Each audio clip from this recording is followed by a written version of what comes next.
बांग्लादेश की अबूरी हुकूमत के नामजद सरबराह मोहम्मद यूनुस की सबसे बड़ी खबर आ रही है बांग्लादेश से, जहां पर अंतरिम सरकार के चीफ मोहम्मद यूनुस कभी भी इस्तीफा दे सकते हैं। यूनुस के बारे में बताया जा रहा है कि वो बांग्लादेश की मौजूदा हालात और वहां के राजनीतिक दलों के बीच तालमेल नहीं बिठा पा रहे हैं। बड़ी अहम खबरें आ रही हैं ढाका से। आप बांग्लादेश की ओवरऑल सूरत पर क्या तबसरा करेंगे? क्या तबसरा, हालात ने तो कर दिया जो करना था। जो 1971 यानी 1971 का जो इंसिडेंट था या जो कुछ हुआ फॉल ऑफ ढाका में, उस पर माफी पाकिस्तान अपॉलॉजी करे। आज मैंने बांग्लादेश के प्रोग्राम में आने से पहले नंबर्स ही पढ़ रहा था कि 71 से 2021 का सफ़र उनका कैसे रहा। वहाँ गुर्बत कम हुई है, अनएम्प्लॉयमेंट वहाँ कम हुई है। उन्होंने औरतों की तालीम, बच्चों की तालीम के ऊपर बहुत काम किया, हम नहीं कर सके। बरामदात उन्होंने मेजर थ्रस्ट रखा, $40 अरब से ऊपर लेके। मोहम्मद यूनुस को लगता था कि सरदार खुश होगा, शाबाशी देगा, लेकिन सरदार ने बोल दिया कितने आदमी थे, और यूनुस बोल रहा है एक मोदी। और $4.32 बिलियन जो है वो बांग्लादेश को दिए जाएं, और पाकिस्तानियों की वापसी, वो पाकिस्तानी जो 1971 में वहां पर रह गए थे बांग्लादेश में, उनको वापस ले जाया जाए। अब वहां की जो आर्मी है उन्होंने बोल दिया इनफ इज इनफ, बहुत हो गया जो तुम अपनी बदतमीजियां करते जा रहे हो, जिस तरह से तुम कंट्री को लीड कर रहे हो, इस तरह से कंट्री नहीं चलेगी। He has send a very very strong message to. क्या मतलब? मोहम्मद यूनुस को लगता था कि सरदार खुश होगा, शाबाशी देगा, लेकिन सरदार ने बोल दिया कितने आदमी थे, और यूनुस बोल रहा है एक मोदी, और उन्होंने बोला अब तू गोली खा, नमक खाया है अब गोली खा। ये वाला हाल शोले वाला होना शुरू हो गया है बांग्लादेश के अंदर। मैंने कल भी वीडियो बनाया था कि बांग्लादेश में कुछ भी ठीक नहीं हो रहा है जब से मोहम्मद यूनुस नामक जानवर को बिठाया गया, वहाँ पर जिहादी को बिठाया गया। अब वहाँ की जो आर्मी है उन्होंने बोल दिया इनफ इज़ इनफ, बहुत हो गया जो तुम अपनी बदतमीजियां करते जा रहे हो, जिस तरह से तुम कंट्री को लीड कर रहे हो, इस तरह से कंट्री नहीं चलेगी। He has send a very very strong message to Yunus. अब क्या मामला है, क्या हुआ है, पूरा डिटेल में बात करूंगा, और यूनुस कौन सी ऐसी गलतियां कर रहा है जिसके कारण अब सारी की सारी जो कंट्री है वो भी इसके अगेंस्ट है, सिवाय जिहादियों के। और जो आर्मी है उन्होंने अब सींग अड़ा लिए हैं इसके पिछवाड़े में, आगे तो नहीं पीछे इसके सींग डाल दिए हैं। In the heart of Dhaka sir कल एक कमाल हो गया, एक राइजिंग क्योस हमें दिखाई देता है। जो जनरल हैं यहाँ के बांग्लादेश के, उन्होंने एक रेड लाइन को ड्रॉ कर दिया मिट्टी के अंदर, और ये कोई फिक्शन नहीं है, ये कोई ड्रिल नहीं है, ये रियल हमारे सामने हो रहा है। मिलिट्री का स्टैंड ऑफ अनफोल्ड हो रहा है हमारे ईस्टर्न नेबरहुड के अंदर। यहाँ से जैसे जैसे हम इन इलीगल बांग्लादेशियों को पकड़ के धक्का मार रहे हैं, वहाँ की आर्मी को समझ आ गया कि अगर बांग्लादेश ने भारत के साथ हाथ नहीं जोड़ा, जैसे यो यूनुस जोड़ने के लिए तैयार नहीं है, तो ये कंट्री तबाह हो जाएगी।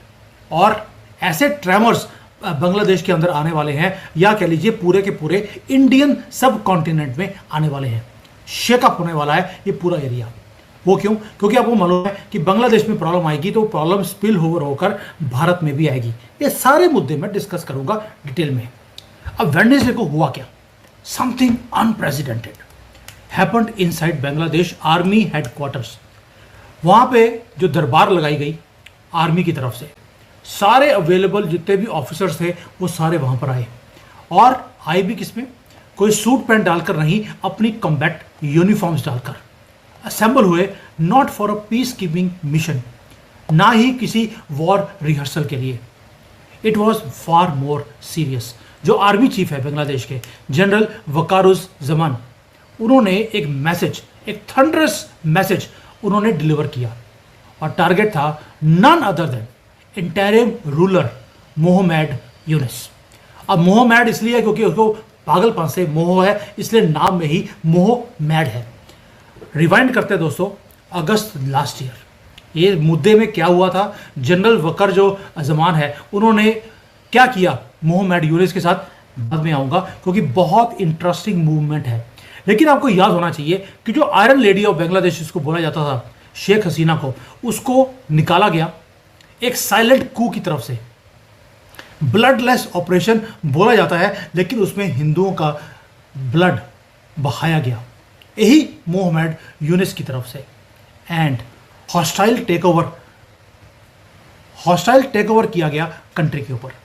इस दौरान बांग्लादेश क्या कह रहा है और उसके जवाब में पाकिस्तान का फॉरेन ऑफिस क्या कह रहा है, दोनों बड़ी इंपॉर्टेंट चीज़ें हैं।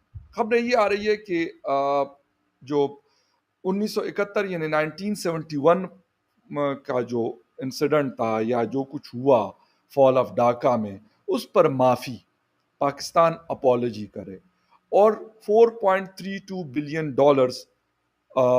जो है वो बांग्लादेश को दिए जाएं और पाकिस्तानियों की वापसी, वो पाकिस्तानी जो 1971 में वहाँ पर रह गए थे बांग्लादेश में, उनको वापस ले जाया जाए, वो लोग जो वापस जाना चाहते हैं। लेकिन उन्होंने कहा कि पाकिस्तान को इस पे अपॉलॉजी करनी चाहिए और मेरे ख्याल में इसमें कोई छोटा होने की बात नहीं है। शायद पाकिस्तान का कद काठ जो है इससे बड़ा होगा। एक तो ये है कि हम उस चीज़ से निकल कर आगे बढ़ेंगे।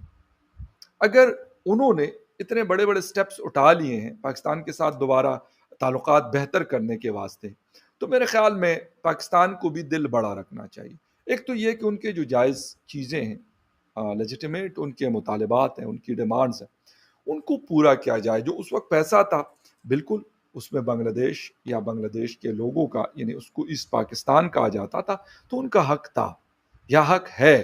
अगर वो चीज़ें पाकिस्तान ने वापस नहीं की तो पाकिस्तान को करनी चाहिए। लेकिन क्या इस वक्त पाकिस्तान इस पोजीशन में कि $4.3 बिलियन पाकिस्तान बांग्लादेश को दे दे? उसकी वजह मैं आपको बता देता हूं कि IMF, world bank, China, UAE, Saudi Arabia, Qatar, मुख्तलिफ जगहों से हम पैसे ले रहे हैं और उन पैसों को हम रोल ओवर करवा कर हम आगे बढ़ रहे हैं। तो इस वक्त 4.3 ऑलमोस्ट $4.5 बिलियन पाकिस्तान के लिए तो इस वक्त तकरीबन नामुमकिन है कि पाकिस्तान। हिंदुस्तान स्पेशल में आपका स्वागत है दोस्तों।